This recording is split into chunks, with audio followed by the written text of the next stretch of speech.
I'm going to introduce a member of our collective. She doesn't want a long introduction, but she doesn't need one because you all know Linda. She is very at the forefront of Dyke's organising and has been part of organising this night, as well as going to perform today. And also she performed at the first ever Devil's Dyke night, which was at Onca. So give it up for Linda.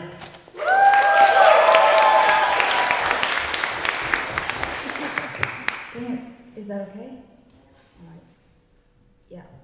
I'm the member of the Devil's Dyke Network who's always looks so comfortable on a stage. So.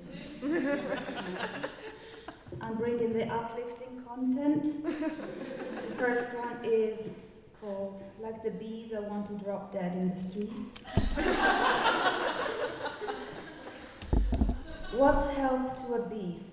If you see the Queen, tell her I've seen brothers and sisters, fathers and mothers, all mine, all ugly, work their way to the tombstone. Tell her no one cried for hungry eyes follow coffins bursting with rotting, ungracious cunts. Tell her we didn't sing because we don't know the songs.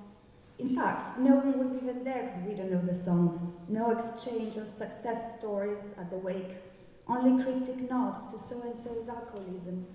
If you see the Queen, ask her, what's help to a queen and what's help to a bee? Let's go darker before we go funny.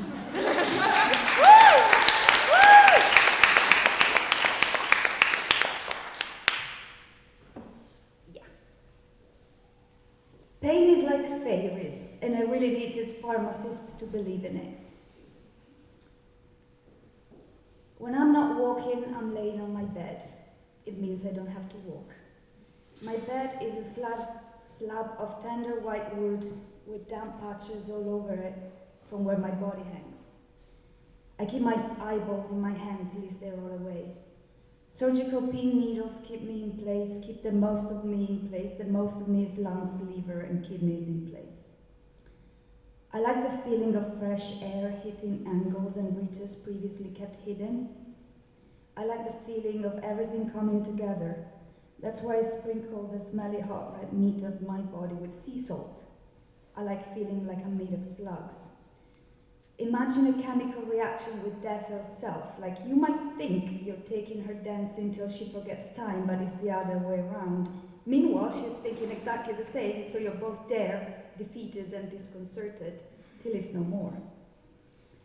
What's up? I'm just hanging in bed. What a safe, dangerous thing to do.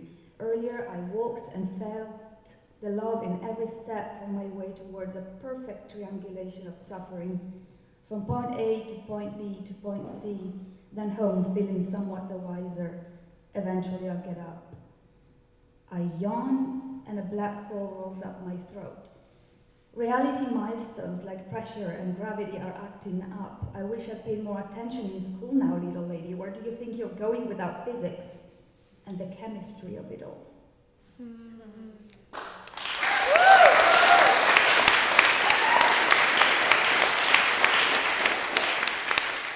This is a longer one, oh God.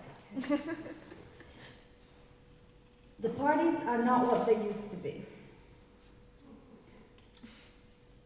A pink-haired queer from Southampton says there's a diversity party we're all invited to. I'm not dressed for it.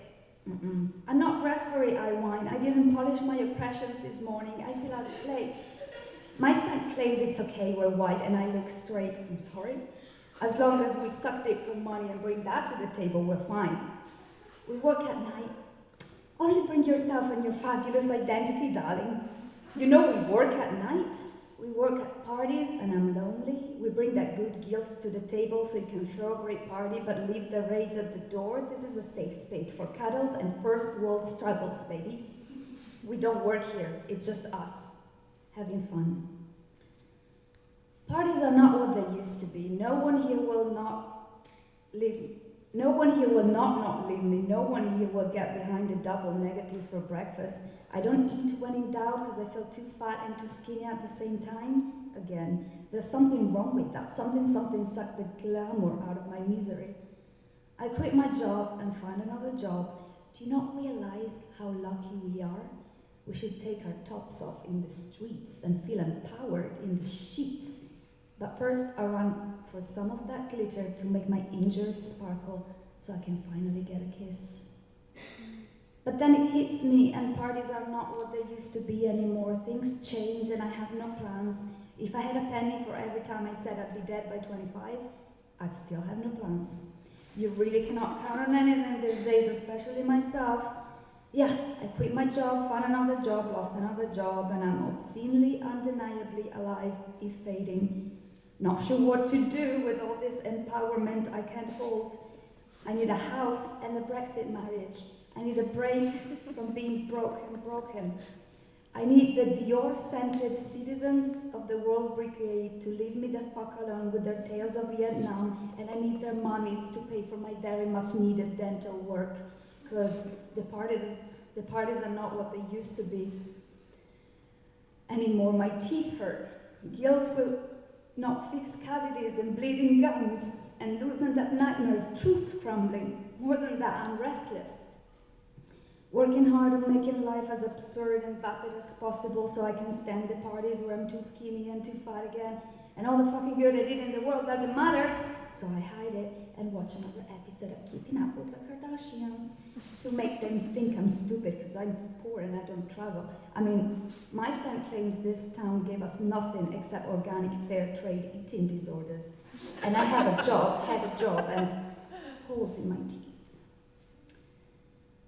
I wasn't any better than my schoolmates after all. I think I'm stupid because I don't travel and I'm poor. Remember that bitch from school? I hated her with that Rose and Jack backpack. A bully who'd never even seen the sea, but her dad worked in a factory. So the hatred turned into kind of feeling bad for her and how stupid she was for not traveling and being poorer than us. I watch her honeymooning all over the Americas while I smoke my blunt to slaughter the greenest envy with the greenest bud. Sure enough, I am reconsidering my choices. Whose idea of love is cheaper now, huh? The party is over. Gallons of empathy spill out on the carpet where we left the Guardian untouched.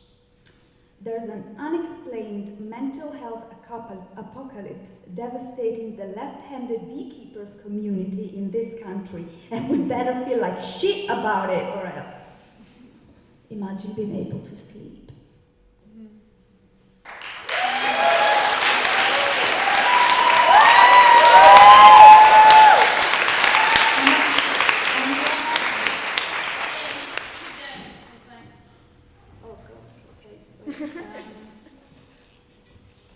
It's the one about families.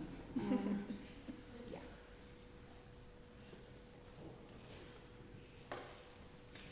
You've been a flash for most of my life, sweet nothing. I wish I could stab you in the eye with a fleeting image of an eyebrow.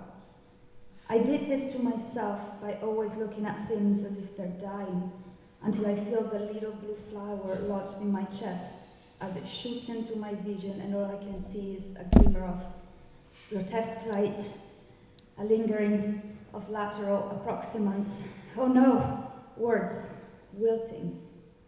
Or the times you call me beautiful like pearls on a string, to be exposed in contact with my skin is to be alive.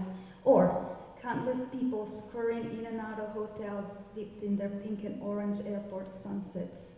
You and me with a knife, there where everything ends and begins again so quickly and mercilessly, ready to kill some time, ready to kill some time.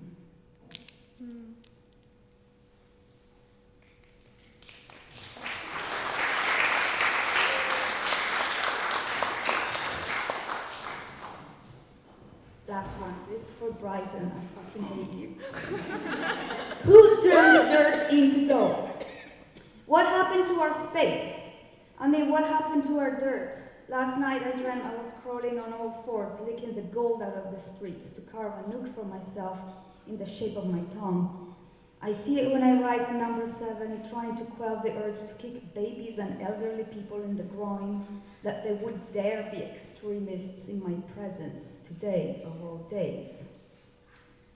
Today's of all days has come and go, squeezing droplets of sweaty violence, dripping synapses flooding this bus, navigating this town like slaloming bouts of nausea, in the shape of shoes and bag matching clouds of continental teenage meat. Swarms of rich Saudi boys, students in their best summer dresses, idle moms and dads with their spawn on a leash. Today of all days, this playground of a town feels like a cruel plastic joke. What happened to our space? I mean, what happened to our dirt? Last night I dreamed I was crouching on hot asphalt, playing myself at checkers until I win, and spread my arms and legs until only angels are left behind. Instead, I'm forced to question our discount freedoms for all of us in me, which I still haven't met half of the us in me that I know would be busy dancing together with the little feet straight in the dirt, if there was any dirt left.